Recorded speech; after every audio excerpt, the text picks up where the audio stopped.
Hi guys, welcome to my first ever YouTube video. I feel like my head drop out of the frame, I'm not sure.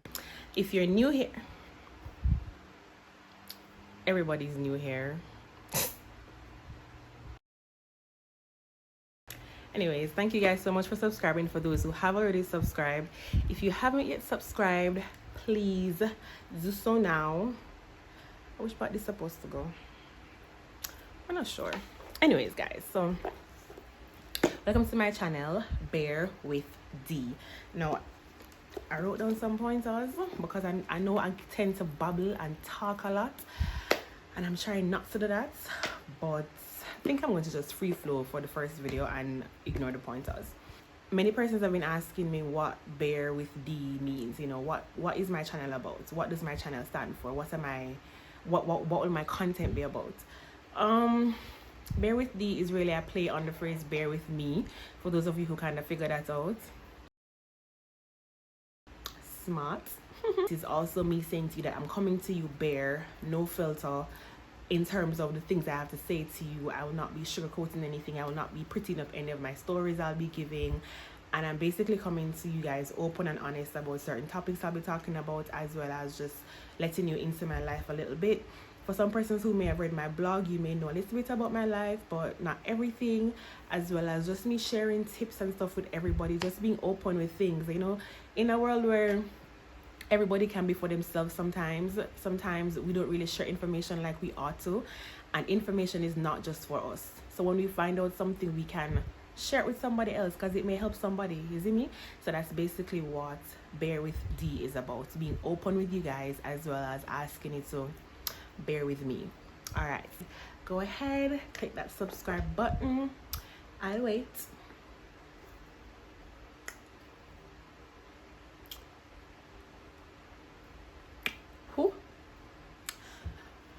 Okay, all right guys, let's get into the videos. For those of you who know me, know that I own and operate a dance studio in Westmoreland, Jamaica, the only dance studio. Yes, I'll continuously say that, because accomplishment much, goals, who you know. I'll wait. I opened the dance studio in May 2019, right?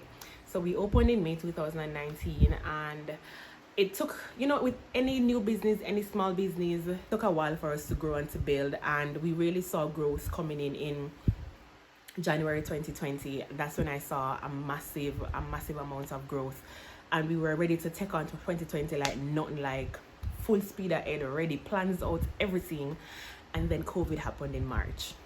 And when COVID happened, now summer at I want to do this. all right, so as I was saying, COVID came in, and then I had to close my studio doors for more reasons than one. You know, like I said, I'm going to be open with you guys. So the main reason being, not having classes put a strain on me being able to pay the rent, and the rent for my studio space was $90,000 a month. So not being able to have classes, that rent became impossible to pay. And so I had to make a decision, and the decision was for me to close Right Dance Studio. Initially it was just me thinking it would have been a permanent closure, and it brought me into deep depression, because this was my dream, guys. This was the thing that I envisioned for my life, and the thing that I always wanted, and I finally got it. And here comes a pandemic that nobody prepared for, and here I was losing what I had worked so hard for. So I went into months of depression over this. I was depressed. I wouldn't leave my bed. It was just really hard for me to cope. By the end of 2020, I decided, you know what, a time for me to get up out of this. This not gonna work. I also began to realize that it really wasn't a case where my dream died. It just paused. So I took that mindset to it. I took that mentality, and I said, you know what, I'm going to go again. I'm going to try again, because okay, that was a roadblock have to clear up. Anytime roadblock, it clear up eventually. I was deciding that okay, this roadblock will clear up sometime, but I'm not going to sit and wait. I'm going to do something. So trying to cut the story long and short, I don't know if that makes sense. At the beginning of 2021, I said, you know what, okay God, I'm going to start applying for some jobs. I'm going back to having a 9 to 5, because if I'm going to ever have a chance of reopening the dance studio, relocating, finding a new building, anything like that, I am going to have to find a 9 to 5. Now, I have not been in a 9 to 5 per se for a while, because even though I have been a teacher, I the school I taught at is family owned. So my mom owns the prep school I teach at. So it's really family business. So it's really, I don't look at it as, it wasn't a 9 to 5 for me. It was a family's business. So at the same time, it was just like, I have been in a 9 to 5 for a very long time. I think my last 9 to 5 ended in 2015, and that really wasn't a 9 to 5 either. It was events. I was a project manager for an event company in Kingston, and it wasn't a 9 to 5. If you know events, you know what events cost. That still, there wasn't a regular 9 to 5. But the point is, it was 2015 the last time I worked out there like that with people who I wasn't familiar with. I was tutoring this particular student for his prep exams, and his mom reached out to me saying that she wanted an executive admin assistant. At the time, if I knew anybody I could recommend,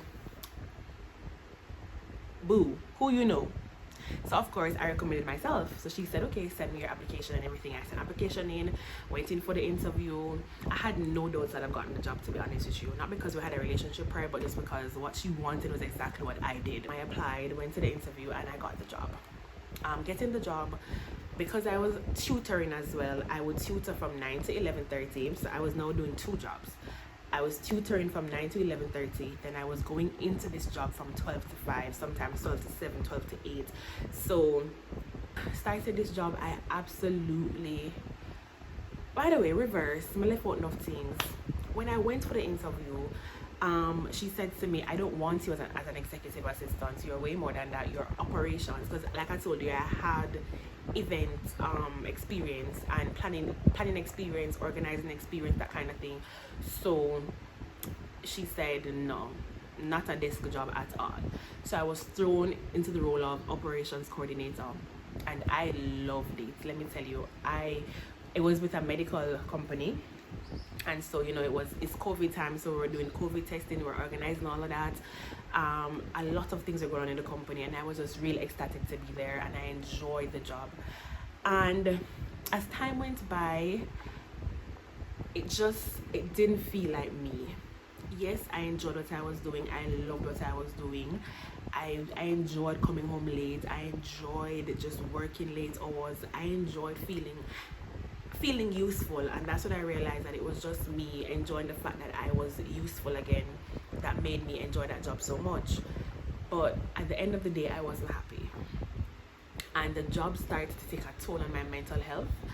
I was miserable. I was short-tempered. I was cussing all the time. I just wasn't happy, and over time it started to reflect in my work. And so I had the CEO come to me one day and said to me, you know, are you okay? This is unlike you. Denisha is bubbly. You're always the life of the party. What's going on? This is unlike you. And I was just like, yeah, I'm good. I don't want to talk. I'm okay. But everybody around me began to realize that I wasn't okay. And it was not for me to realize that I really wasn't okay. And I remember the environment for me started to get toxic. And I just felt like, what you do so? I had an exit strategy, I had an exit plan, and I told myself when I was done tutoring my boss's son, I would basically leave. I would leave. I wouldn't continue with the job because it just wasn't it for me. That would have been in May. Lo and behold, in April, a lot of things happened at the job. Like, a lot of things happened in the company, and I just felt so uncomfortable and so uneasy. The environment got even more toxic. You know, when you work in a place, let me sit back.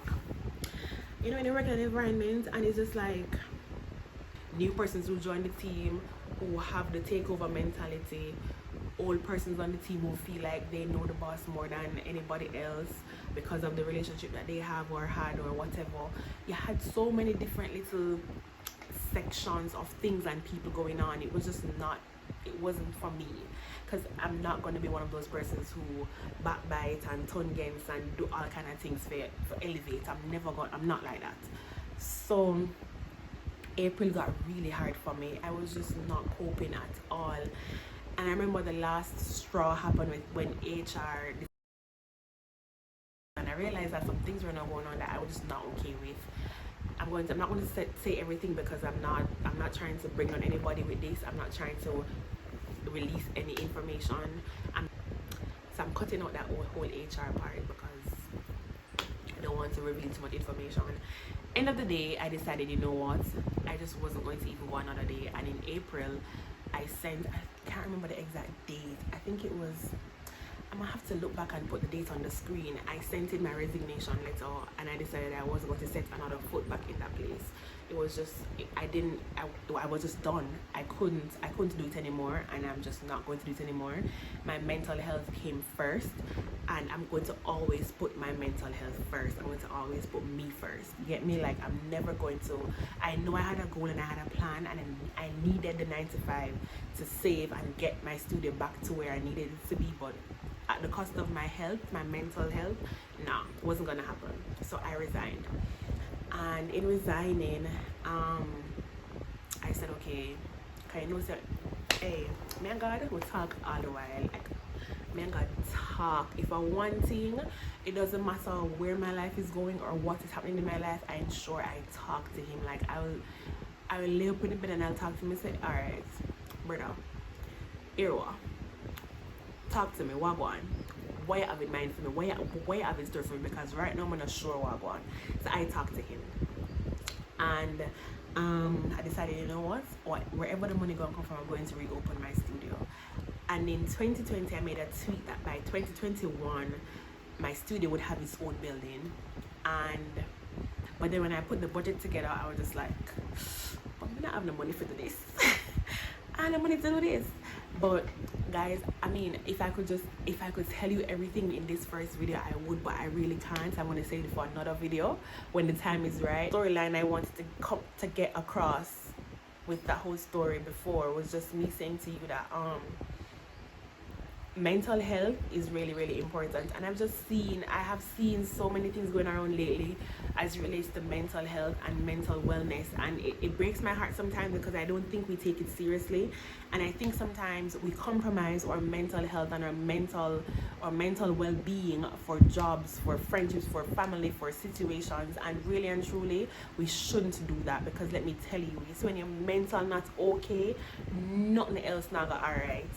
Nothing else will be okay. And that for me was just a true eye-opener. Like, I realized that when I left the job, guys, let me tell you, see, when I walked away from that job, I was sleeping like a baby. I woke up, remember, you know, I left the job, no paycheck now come in again, I not have no other work, nothing now go on, I not have no husband for rally back and I say, babes, you know, none of that. But I woke up happy. What must somebody do? Girl, broke. But the happiness I woke up with every morning, I could not even, like, that's when it dawned on me how important mental health and mental wellness was. I didn't realize how much that job affected me mentally until I resigned, and I was happy. I've been happy. Let me tell you, I'm at my happiest yet. Why? Not because I know where my next meal is going to come from. Not because I know that I have a check to collect on the 25th of every month. Not because, no. It's because I am in a better place mentally. And I have gotten to realize that in life, I think Tanania said it in her interview with Simone the other day, and I took that meant so much to me, because that's exactly what I said to myself when I left that job. I said, in life, you have so many chances to live that one life. Let me tell you something, take every chance you can get. Take every chance. Don't be afraid to walk away from unhealthy situations, unhealthy people, unhealthy jobs. Walk away. I say you walk away. Nothing can substitute for your mental state. I think I'm saying this over and over, but I just wanted to cement in somebody's mind that, look here, you can walk away. You can walk away, and you might not even know what down the road are gonna look like, and you probably say you're gonna try all out until the year done, because you have to cover them bills. I'm telling you something, man. You might not make it till the year done. You were mad. Mental ability. I think about it now. mental wellness is so important. And do I know what's gonna happen end of this year, end of this month, end of beginning of next month? No, I have no clue. I don't know. I just know that right now where my life is at, I am working towards something for July, and I spend every single day, all of my time is dedicated to working on my business and my goals and my missions and my visions, and I am so excited. I wake up every day with a new idea. This is a learning curve for me, and I am able to just put all my efforts and all my energy into this, and it's making me so happy. I'm an entrepreneur, a full entrepreneur with no idea where my next dollar is gonna come from, but guess what? Operator is okay and it is doing well, and I am so grateful for that. And being able to wake up in the mornings and talk to God and spend time with God has been so fulfilling and rewarding for me. It's like I feel like I have a purpose every day without having a job. You get me? Like I feel like my life has a purpose and I'm walking in that purpose every single day. So guys, if something or somebody or a job or a situation take away your peace of mind, walk well with it. Yeah, walk well with it. It's not worth it. It's not worth it. I can tell you, walk away and leave it. I didn't get fired. I resigned. But yeah, and that's basically my story of what's been happening with me since January.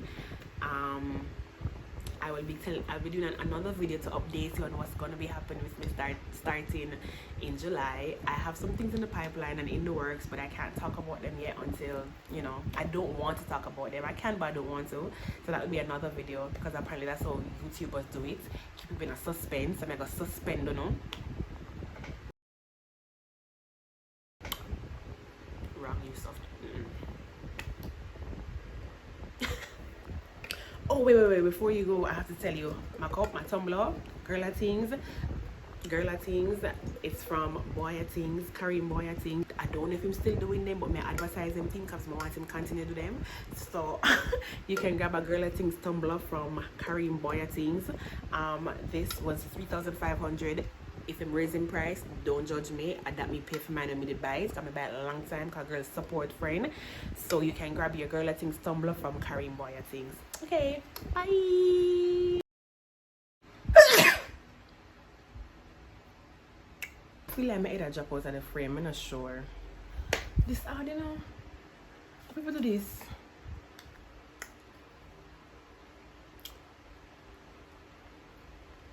Who? Now summer hot. I want to do this.